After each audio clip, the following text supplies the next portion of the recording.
आषाढी एकादशी 6 जुलैला असून संत ज्ञानेश्वर महाराज आणि संत तुकाराम महाराजांच्या दिंड्या पंढरपूरला रवाना झाल्या आहेत. संत श्रेष्ठ ज्ञानेश्वर महाराज यांची पालखी 19 जूनला आळंदीतून बाहेर पडली. पुण्यातून सातारा जिल्ह्यातील फलटणला मुक्काम करून ही पालखी बरडच्या दिशेनं मार्गस्थ झाली. पालखी तळावर विसावल्यानंतर महाराष्ट्राच्या कानाकोपऱ्यातून आलेल्या भाविकांनी माऊलींच्या पादुकांच्या दर्शनासाठी गर्दी केली होती. तर जगद्गुरू संत तुकाराम महाराजांची पालखी देहू इथून 18 जूनला बाहेर पडली आणि इंदापूरच्या दिशेनं मार्गस्थ झाली.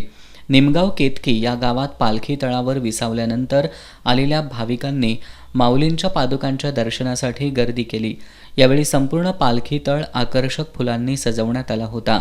या ठिकाणी वारकऱ्यांसाठी भव्य मंडप उभारण्यात आला होता. संत ज्ञानेश्वर महाराज आणि संत तुकाराम महाराजांच्या पालखी सोहळ्याचं दर्शन झाल्यानंतर भाविक पंढरपूरच्या दिशेनं रवाना झाले.